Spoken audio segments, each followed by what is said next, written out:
everybody. Well, look, it's 9 o'clock. I know, it's 9 o'clock up there. We'll get that fixed. Has lunch been ordered? We have some two characters on our left this morning.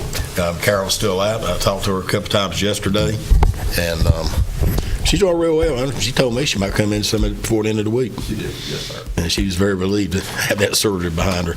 And I'm sure you're watching, Carol. All right, let's see. This morning I've got the invocation. Mr. Aycock, you've got the pledge. We got the minutes. Adjustment of the agenda. Okay. And it's presentation, we've got a number of employee service pins, I understand. Yes, sir. And James Wade will be over to talk to us this morning. Yes, sir. And Donna will be over here, Marty Tetcher, is that how he pronounces his name? Presentation on that. And then we've got the folks coming back from the Small Business Administration. It's not going to be the same guy, though, as I understand. He was unable to come. Is that correct? Sir, I'm sorry. I'm talking to... I apologize. That's okay. We had someone here from the U.S. Small Yes, Business sir. Administration before, and we Yes, had a sir. lot of questions, and we asked him to come back, but I understand he can't come. But he's Right. got somebody else coming in his stead. Public comments, and then unfinished business, motion to approve changes to 911 call center design is recommended by the Facilities Committee. Under consent, the exclusions all look fine. There's no issues with those. And so then we'll have the 2019 reappraisal schedule of values. Probably need to go ahead and we need to have to go and ask questions about that since it's under consent. If anybody has any questions, Alan. That's why Alan's here. Yes, sir.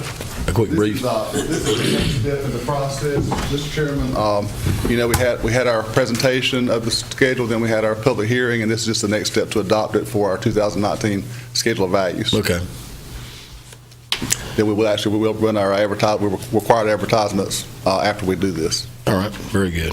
Any questions of Alan? Thank you. Yes, sir. All right, Ms. Spate. Floor is yours. First budget amendment is for the sheriff's office. They're anticipating appropriating $860 from sales on GovDeals to use for repairs and maintenance of vehicles.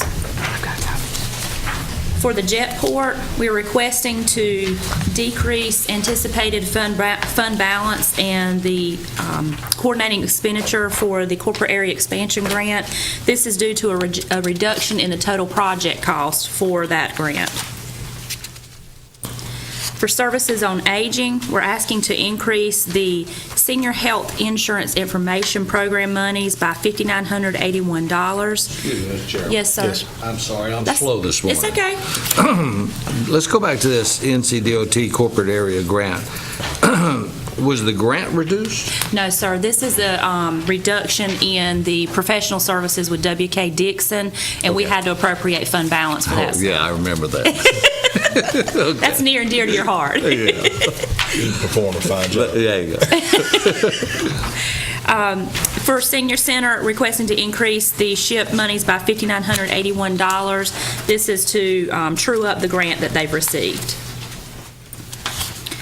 For East Point Prevention Grant under Cooperative Extension, we are just making a correction here to the original budget for that grant and reducing the line items accordingly.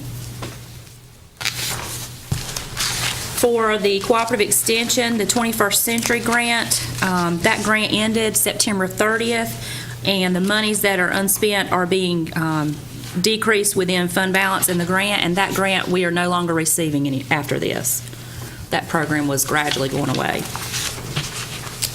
So are we having to return those dollars? If I'm not mistaken, I think that's one of those that we receive reimbursement for, so we probably never actually received the funds, but I'll double check on that. All right. For Meadow Lane capital project, requesting to appropriate additional funds from the school sales tax fund for the change order of the additional classrooms, and this represents the architectural services on that change order. Are there any questions on that one? As you said, the price of that school keeps going up. We did the original budget amendment for the addition. We just did not think about adding on the architectural fees to that. That was all inclusive in my mind. In our minds as well. Is that for the additional classrooms? Yes, sir. Well, let me ask the question. The original proposal, they were supposed to do some line changes and all that kind of stuff. Now, if you're not going to do all that, why do they need additional classrooms? Very good question. Today is election day, and this way we are nonpartisan.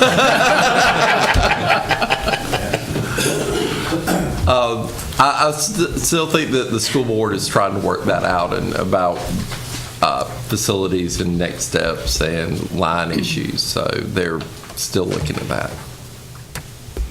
Well, not to belabor the point, but if in fact they are not moving the Edgewood students over there, what are they doing with that space? Yeah. And in addition, this board agreed to build an additional 8 classrooms. So are they in fact using the space for classrooms, or are they using it for some other purpose? See, Joe and I are coming out of the closet today. We're not Republican or Democrat.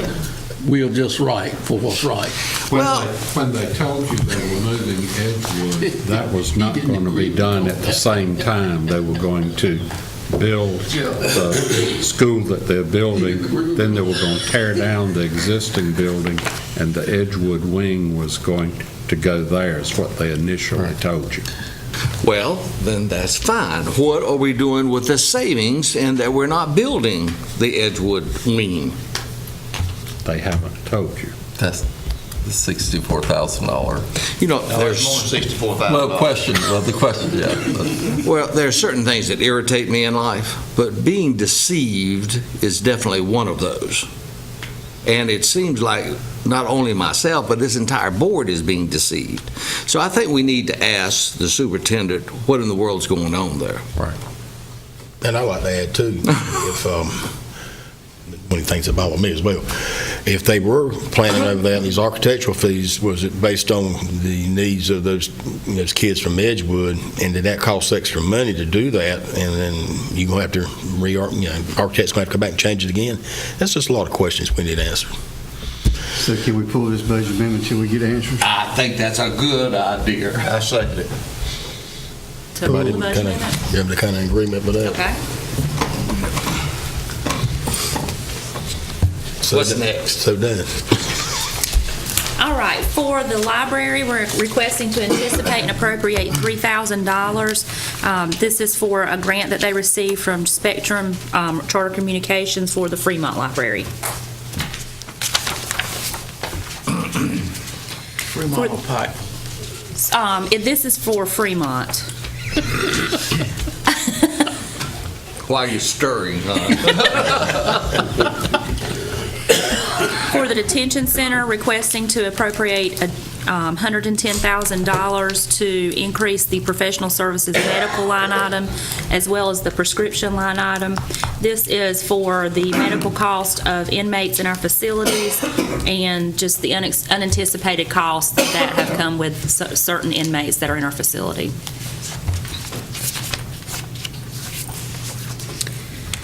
For the health department, they're requesting to appropriate $61,717.80 of their fund balance. This is actually a reappropriation. This had already been set aside in the 17-18 fiscal year for the feasibility study, and the remainder of that contract was paid out after year end, so we had to reappropriate those funds. For the library, requesting to anticipate and appropriate $5,000 for the FINRA grant. This is an Investor Education Foundation grant for those who were affected by the, do I need to stop? I need a little bit more explanation on this feasibility study of $61,000. What are we feasibility studying? This was the feasibility study on the COB building with MHA. Well, why would be the health department being paying for that? That's just where it was, the money was budgeted for. I think we actually transferred it Yeah. from one fund, from the Yeah. general fund, but we were spending it out of their line Right. item, so. Okay, thank you. You're welcome.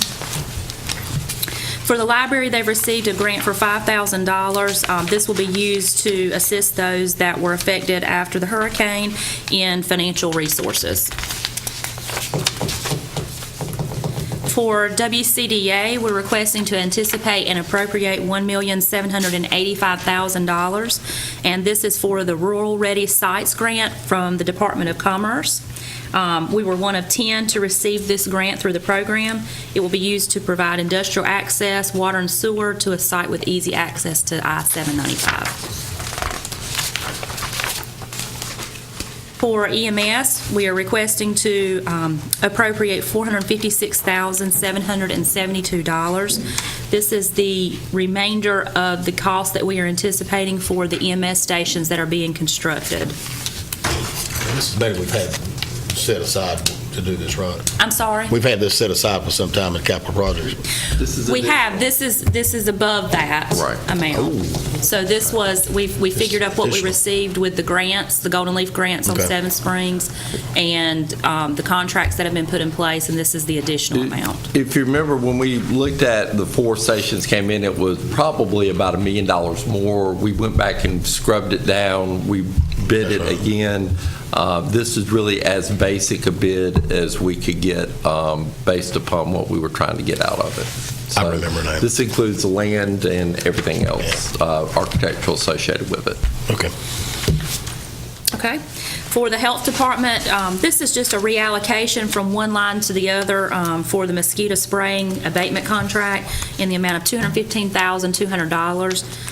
They're just going to spend it out of different line items, so we're moving it to the correct one. And we have till what period of time? I to use it all up? believe May Yeah. to finish using that funding. So, we're about in the slow season for mosquitoes now. So once the weather changes, but we will have the money when it comes May and first part of spring to do it. You can quit spraying this coming weekend. Be 33. Yeah. The final budget amendment I have for you is for $17,000. We're requesting to reallocate this from an existing line item to cover the printing and postage expense associated with the quarter-cent sales tax brochure.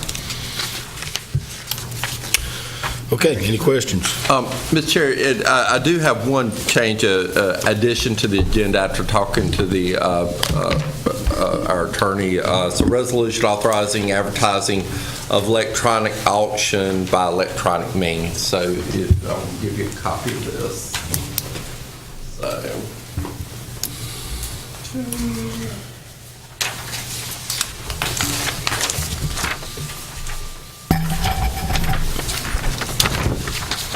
Thank you.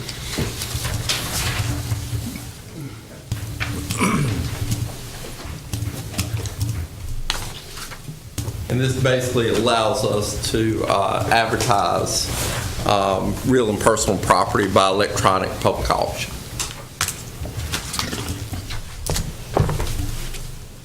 Okay.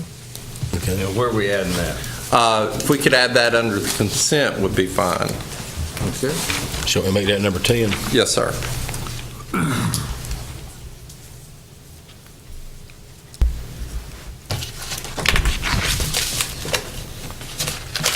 Okay. All right, let's talk about Jetport and that grant agreement. This is for the corporate expansion out at the Jetport, and this is just the final documents that we have for that grant. I do have a question. We were talking about, this is a really thick packet, but that kind of stuff. Do we have to have all that in the future, or can we have a summary page? We I'm trying can- to save on printing and paper. We can do that. Yeah. We I just didn't wanted to know- make sure we were I didn't know if transparent legally with we it. had to have it in there or not.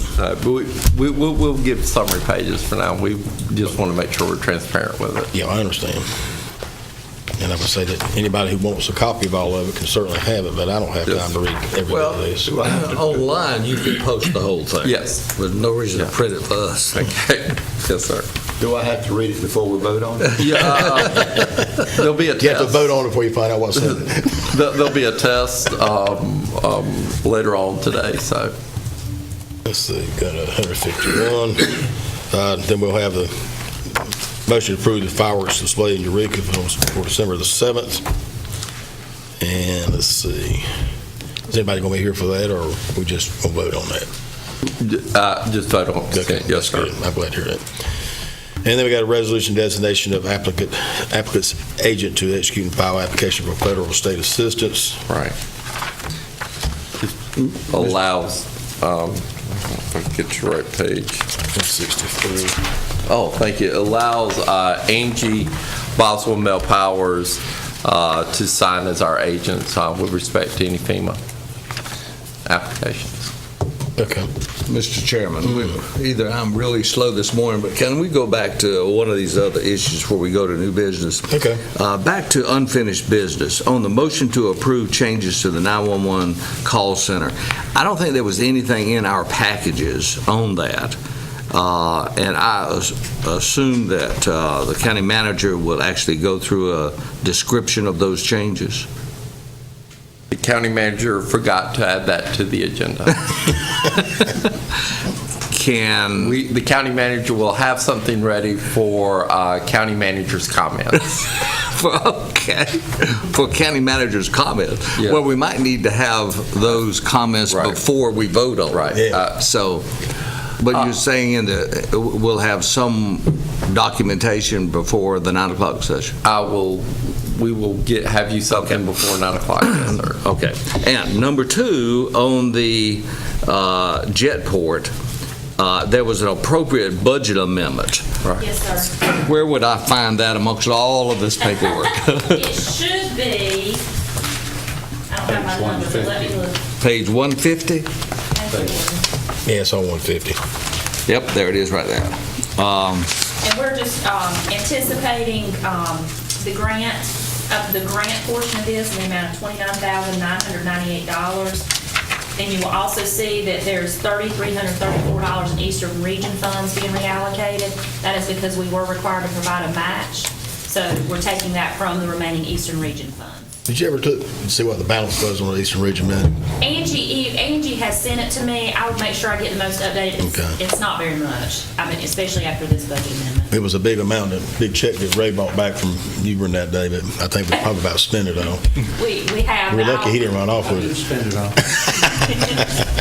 Well, the other question I have is, was there any portion of this related to the land that we were being reimbursed on? Is any of this on the grant that we were getting from NCDOT on the reimbursement on the Crawford property? No, sir. No, so that's not included. Yes, sir. And we still evidently are having some questions brought up about appraisals and everything else going back many years ago that we have not resolved with NCDOT on that. Is that correct? Yes, sir. We're working on it. Yes, sir. Thank you, Mr. Chairman. Okay, all right. Now the new business. Ms. Spake, our finance director, will do a quarterly financial statement for the county of Wayne and, through 2018-19 through September 30. Then she'll do the same for the tourism development right after that. And then we'll have a designation of a commissioner as voting delegate for the 2019 legislative goals. Anybody wants to raise their hand, they can. And then presentation, catch a glimpse, video by Public Affairs. All right. Of course, our comments and